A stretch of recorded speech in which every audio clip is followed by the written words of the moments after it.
disease is a rare, non-atherosclerotic, inflammatory disease of small, medium-sized blood vessels. It typically affects arms and legs, leading to tissue damage strongly associated with tobacco use, including vaping. If untreated, it may progress to gangrene and limb amputation. Definition: Thrombolytitis obliterans Berger disease is chronic inflammatory occlusive disease of distal arteries and veins extremities, characterized by segmental vascular inflammation, thrombus formation, and obliteration of vessels. Predominantly affects young adult male smokers 20 to 45 years. Etiology and risk factors: main cause, tobacco exposure, smoking or vaping. Risk factors: number 1, male gender, number 2, age 20 for 45 years, heavy and long-term smoking, exposure to second-hand smoke, pure hygiene and cold exposure, aggravating. What are the causes and symptoms? Pathophysiology: number 1, tobacco chemical damage, vascular endothelium. Number 2, triggers an autoimmune inflammatory response. Number 3, thrombocyte formation, blocks small or medium vessels. Number 4, progressive vascular occlusion. Number 5, leads to ischemic tissue necrosis and gangrene.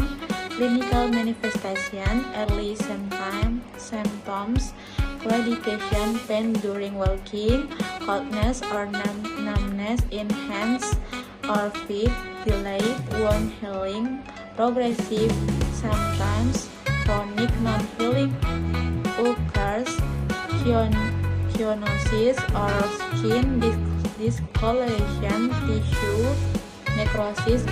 Definition: Thrombolytitis obliterans Berger disease is chronic inflammatory occlusive disease of distal arteries and veins extremities, characterized by segmental vascular inflammation, thrombus formation, and obliteration of vessels. Predominantly affects young adult male smokers 20 to 45 years. Etiology and risk factors: main cause, tobacco exposure, smoking or vaping. Risk factors: number 1, male gender, number 2, age 20 for 45 years, heavy and long-term smoking, exposure to second-hand smoke, pure hygiene and cold exposure, aggravating.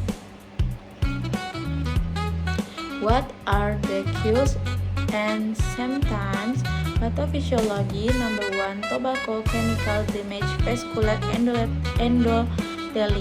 Number 2, triggers an autoimmune inflammatory response. Number 3, thrombocyte formation, blocks small or medium vessels. Number 4, progressive vascular occlusion. Number 5, leads to ischemic tissue necrosis and gangrene. Clinical manifestation: early symptoms, claudication, pain during walking, coldness or numbness in hands or feet, delayed wound healing, progressive symptoms, chronic non-healing ulcers, cyanosis or skin discoloration, tissue necrosis, and gangrene. Are the causes and symptoms? Pathophysiology: number 1, tobacco chemical damage, vascular endothelium. Number 2, triggers an autoimmune inflammatory response. Number 3, thrombocyte formation, blocks small or medium vessels. Number 4, progressive vascular occlusion. Number 5, leads to ischemic tissue necrosis and gangrene. Clinical manifestation, early symptoms, claudication, pain during walking, coldness or numbness in hands or feet, delayed wound healing, progressive symptoms, chronic non-healing ulcers, cyanosis or skin discoloration, tissue necrosis. Evaluation.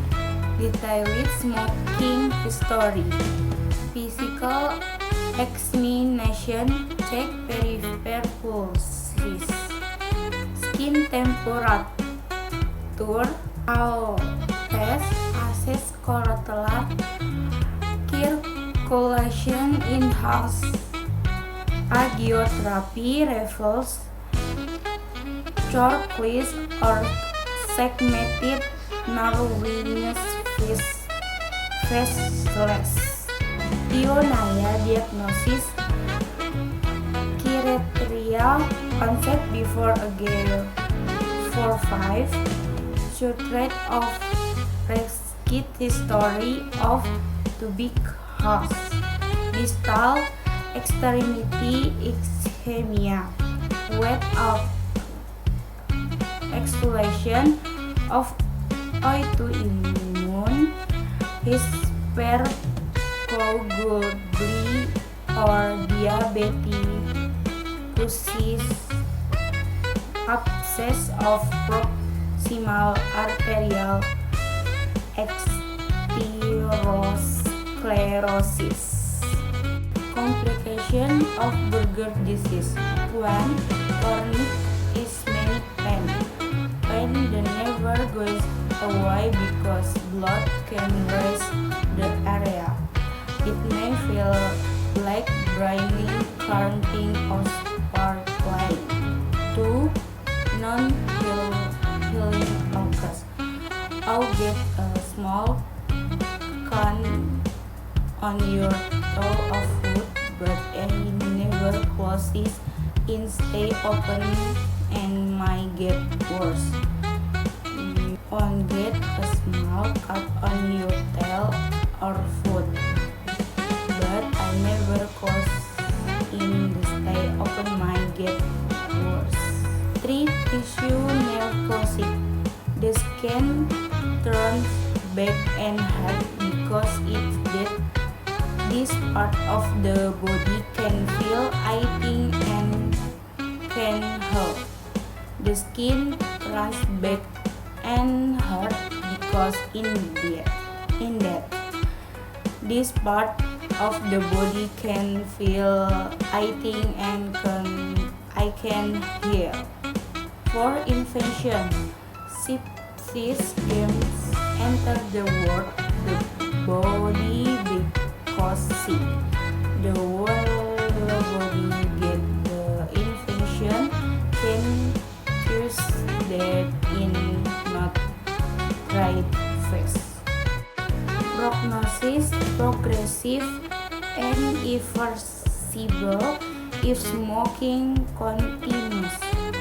No cure, but disease progression halts if smoking is stopped. Vascular damage is permanent. Progresses improves significantly with early smoking cessation. Medical management. No specific pharmacological cure.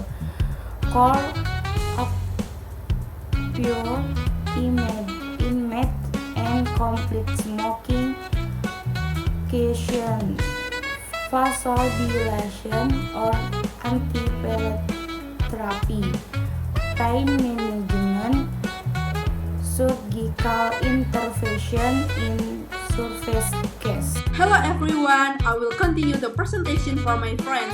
Rule of physiotherapy. 1. Active phase pre-amputation. A. Elevation of affected limbs. B. Gentle active and passive movement. C. C. Pain management. 2. Post-amputation phase. A. Gait training. B. Strengthening residual limbs. C. Prosthesis adaptation. 3. Long-term rehabilitation. A. Cardiovascular exercise. A. Gym treadmill and scaling. B. Tendon education and foot care. C. Smoking cessation support. Next, that need to be given to the patient. Patient education empower patient with knowledge about A. Direct link between tobacco and vascular damage. B. Early warning sign, cold extremities and ulcers. C. Importance of wound care and hygiene. D. Mental health support post-amputation. A. Participation in physiotherapy and lifestyle change. Key takeaways. A. Burger disease tobacco induces vascular inflammation. B. 100% is state with smoking history. C. Affect young adults not hereditary. D. Irreversible but correction is preventable. A. Physiotherapy is essential in rehabilitation. V. Compulsive smoking cessation is the only effective intervention. This is the reference.